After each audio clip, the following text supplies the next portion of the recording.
नमस्कार, जी बिजनेस में आपका स्वागत है। मैं हूं पवन कुमार और आज हमारे साथ एक बेहद खास मेहमान हैं बातचीत में जी बिजनेस के साथ। हमारे साथ गौरव मित्तल साहब हैं जो एमडी हैं सीएसडी डेवलपर्स लिमिटेड के। सीएसडी डेवलपर्स इस देश की एक जानी मानी कंपनी है और नॉर्थ इंडिया में खासकर कई जगह अपने प्रोजेक्ट्स हैं इनके।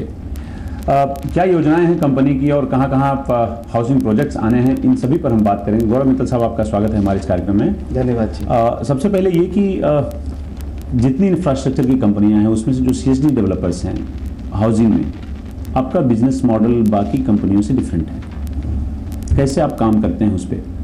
देखिए, हम समझते हैं कि अपने बिजनेस मॉडल को जो हम लेके चलते हैं इसको मैन्युफैक्चरिंग इंडस्ट्री की तरह ट्रीट करते हैं जी। लैंड जो हमारे पास आती है उसको ये कंसिडर करते हैं कि it comes as a raw material. हमारा मेजर थ्रस्ट रहता है कि किसी भी प्रोजेक्ट को उसकी प्लानिंग बहुत बढ़िया हो, एंड यूजर जो है उसको मद्देनजर रखते हुए कि उसकी क्या नीड्स हैं, क्या डिमांड्स हैं, कैसे हमारे कस्टमर्स आगे रहना पसंद करते हैं हाउसिंग के अंदर, उसके ऊपर आधारित, उसके ऊपर बेस बना के उसको हम प्लानिंग करते हैं प्रोजेक्ट को। यूनिट साइजेस, अंदर कंफर्ट जोन्स कैसे कैसे होंगे, और वो करने के बाद उसको हम ज़्यादा थ्रस्ट रखते हैं अपने एग्जीक्यूशन। बड़ी अच्छी सेइंग है कहने की कि vision without execution is hallucination. तो बात इसकी आती है कि हम उसको एग्जीक्यूट करते हैं उस क्वालिटी पैरामीटर्स के हिसाब से, और ऑन टाइम डिलीवरी के ऊपर हमारा मेजर जोर रहता है। तो उसको अगर हम अपने जल्द से जल्द डिलीवर करके, जैसे हमने प्रॉमिस किया है वैसे हम डिलीवर करके आगे बढ़ जाते हैं जी, तो बात यह है कि हमारा प्रोजेक्ट भी कंप्लीट हो जाता है टाइम से और कस्टमर भी खुश हो जाता है। ज़्यादातर जो बिल्डर्स हैं वो आउटराइट ज़मीन खरीदते हैं किसान से या किसी से भी, और उस पर प्रोजेक्ट डेवलप करते हैं। आप कोलैबोरेशन करते हैं, आप सीधा परचेज करके ही केवल प्रोजेक्ट नहीं तैयार कर रहे हैं। ये बाकी कंपनियां नहीं फॉलो करती, मतलब क्या खासियत है इस मॉडल? ये दो तरह के इसके अंदर बिजनेस मॉडल्स बनते हैं। या तो आप आउटराइट खरीद लीजिए। हम क्या प्रेफर करते हैं कि हम लैंड फार्मर से ना खरीद के हम जो एफएसआई कन्वर्ट हो जाती है लाइसेंस के बाद, हम सोचते हैं कि उसको हम एफएसआई खरीद लें, और वो कन्वर्ट करने के बाद हमारा टाइम बहुत बच जाता है कि लाइसेंस हमारे पास रहता है, और हम दिमाग सबसे ज़्यादा लगाना चाहते हैं, सबसे ज़्यादा कंपनी की बैंडविड्थ यूज करना चाहते हैं कि उसको डिलीवरी और प्रोडक्ट को कितना अच्छा बनाया जाए एंड कस्टमर को दिमाग में रखते हुए। और दूसरा मॉडल कोलैबोरेशन का मॉडल होता है जिसके अंदर हमारा अपफ्रंट पेमेंट ज़्यादा नहीं रहता। उसके अंदर जो लैंड ओनर है उसको भी सिनर्जी आती है कि उसको अपसाइड रहता है कि वो उसको परसेंटेज मिल जाती है डेवलप्ड यूनिट्स की, वो उसको बाद में अपने हिसाब से बेच दे, आज बेच दे, तो वो फ्लेक्सिबिलिटी रहती है। डेवलपर पर्सपेक्टिव की तरफ से अपफ्रंट हमारा पेमेंट कैपिटल लाइट प्रोजेक्ट रहता है, तो it is a benefit for both the land owner and the developer. और वैल्यू एडिशन जो हम करते हैं, जो हमारी प्लानिंग होती है, जो एग्जीक्यूशन होती है, ऑन टाइम डिलीवरी होती है, उसके बाद हम फैसिलिटी मैनेजमेंट करते हैं, आफ्टर सेल्स करते हैं, तो वो सब चीज़ों के अंदर पूरा एक बुके बन जाता है जिसके अंदर हम कस्टमर सेंट्रिक कंपनी के हिसाब से उसको आगे लेके चलते हैं। इसमें मार्जिन डिफरेंशिएशन का बेहतर है क्या? देखिए, दोनों के अपने अपने डायनेमिक्स हैं। अगर मैं कोलैबोरेशन की बात करूं तो डिपेंड करता है कि क्या आपकी लैंड ओनर के साथ किस लोकेशन के ऊपर, किस रीजन के अंदर आपकी क्या डील नेगोशिएट होती है। इट इज़ ऑल अबाउट कि आपकी क्या उसके अंदर टर्म्स हैं। ऐसी आउटराइट के अंदर भी बात करते हैं, अगर मार्केट में उस हिसाब से रेट होगा और उस हिसाब से उसकी वैल्यू है तभी ही सिनर्जी बनेगी, then only it make sense. So it varies, it is not कि it is a relative term.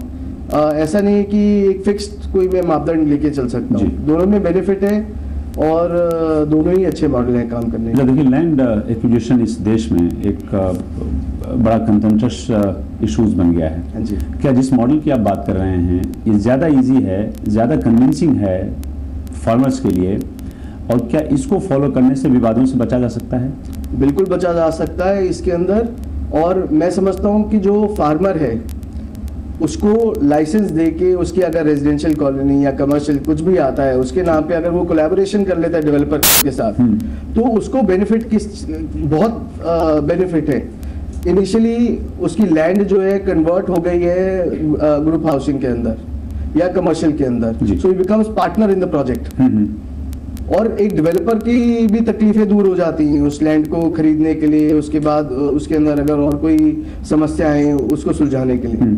तो it is a good formula कि इसको अगर ध्यान दिया जाए, so it can with both the developer and the land owner. अभी आपके हाथ में कितने प्रोजेक्ट्स हैं यहाँ पे?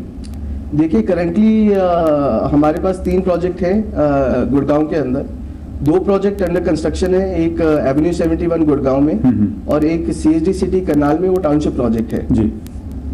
तो अभी हम 2 प्रोजेक्ट के ऊपर काम कर रहे हैं और 3 लैंड पार्सल्स हमारे पास गुड़गांव के अंदर है। और ये करनाल टाउनशिप जिसकी बात आप कर रहे हैं, किस स्टेज में है? देखिए टोटल हमने 4 साल पहले इसको बनाना चालू किया था। 200 एकड़ की टाउनशिप है, फर्दर उसको 300 एकड़ हम एक्सटेंड कर सकते हैं, जिसके अंदर से आप ये मान के चलिए तकरीबन 150 एकड़ हमने डिलीवर कर दिया है। ये टाउनशिप के अंदर मैं सबसे इम्पोर्टेंट बात जो कहना चाह रहा हूँ वो ये है कि इंफ्रास्ट्रक्चर बनाना बहुत आसान होता है, लोगों की बसावट उसमें बहुत ज़रूरी है। हमें अच्छा लगता है कि लोग जो हमने प्लानिंग की है, इतना टाइम लगाया है, उसको यूटिलाइज करें। We want to see those happy faces. अच्छा, करनाल टाउनशिप से किस तरह की रियलाइजेशन की उम्मीद करते हैं आप? देखिए हमने आप ये मान के चलिए कि अभी जो रेट हो गए CSD सिटी के अंदर तकरीबन 15 से 20 हज़ार रुपये पर स्क्वायर यार्ड प्लॉटिंग के अंदर है। उसके अंदर अलग अलग हमने प्रोडक्ट्स हैं हमारे, जैसे प्लॉट्स हो गए, फ्लोर्स हो गए, और उसके अंदर जैसे हम फूड कोर्ट भी लेके आ रहे हैं, वहाँ पर हल्दीराम के साथ टाई अप किया है जी। तो आगे हम समझते हैं कि आने वाले समय में 15-20% और बढ़ेगा। नॉर्थ इंडिया का मार्केट, खासकर जो दिल्ली और NCR का है, ये क्या मौजूदा हालात में ये कह सकते हैं कि सैचुरेटेड हो गया रियल एस्टेट डेवलपर्स के लिए, या लगता है कि अभी ग्रोथ बहुत फास्ट है? इट अगेन डिपेंड्स अपॉन कि हम उसको जेनेरिक नहीं बोल सकते। ये अलग अलग रीजन स्पेसिफिक चीज़ें होती हैं। कई रीजन के अंदर ओवर सप्लाई हो गई है, कई रीजन के अंदर डिमांड ही पूरी नहीं हो रही है। अगर आप ओवरऑल कंट्री की बात करें तो हाउसिंग की तो बहुत डिमांड है। आने वाले और 10 साल के अंदर हमें इतने हाउसेज हम पूरे नहीं कर पाएंगे, इतने डेवलपर्स नहीं है इंडिया के अंदर जो इसको पूरा कर पाएं। तो वहाँ पे ग्रोथ जो है वो फिनोमिनल है, तभी अपॉर्चुनिटीज है मार्केट के अंदर। तो जिस इलाके में अभी आपके प्रोजेक्ट्स हैं, जहाँ आप ऑपरेट कर रहे हैं, क्या वहाँ से निकलकर दूसरे इलाके में जाने का विचार है जहाँ पे ग्रोथ है? जैसे केरला में भी ग्रोथ है कोचीन के आसपास, जैसे बंगलौर का आप एग्जांपल ले सकते हैं, वेस्ट बंगाल में आप मुर्शिदाबाद के आसपास का एग्जांपल ले सकते हैं। ये वो ग्रोथ एरियाज हैं, इन पॉकेट्स में ग्रोथ है। क्या यहाँ जाने का कोई प्लान है आपका?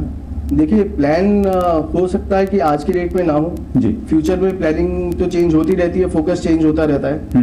CSD डेवलपर्स का फोकस आने समय में यही है कि हम दिल्ली NCR मार्केट के ऊपर फोकस किए, मिड एंड अपर सेगमेंट के ऊपर फोकस किए हैं, और housing sector, residential, township, group housing के अंदर फोकस किए हुए हैं। तो अपॉर्चुनिटीज तो सब जगह है। हम ये समझते हैं कि अगर हम जो अपॉर्चुनिटीज हमारे हाथ में है वो भी कम नहीं है, तो उसी के अंदर अगर हम पूरा ध्यान लगा के काम करें, आई थिंक इसके अंदर भी ब्रांड बहुत अच्छा निकल के आएगा। चलिए, गौरव मित्तल हमारे साथ मौजूद हैं, लेते हैं छोटा सा ब्रेक के बाद फिर हाजिर होते हैं। देखते रहिए जी बिजनेस, आपका फायदा।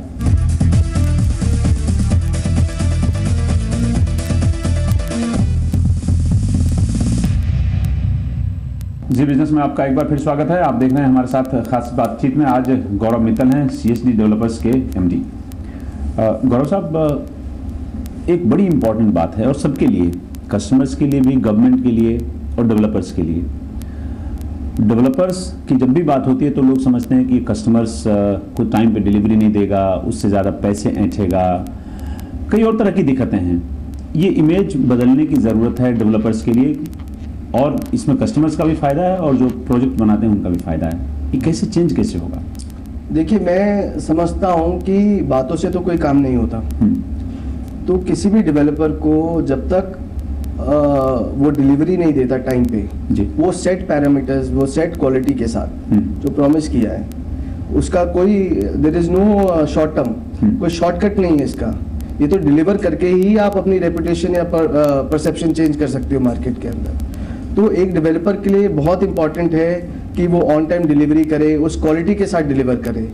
हम जो है हम फोकस रखते हैं डिलीवरी के ऊपर, 100% फोकस रहता है। हम प्लानिंग इस हिसाब से करते हैं कि लोगों को, जो कस्टमर्स है, जो एंड कस्टमर है, जो आके रहेगा, उसको यूटिलाइज करेगा, उसके शूज़ में रह के हम लोग डिसीजंस लेते हैं। तो वो दिन दूर नहीं है that everything will be very organised, और वो परसेप्शन ऑटोमेटिकली चेंज करनी हो जाएगी।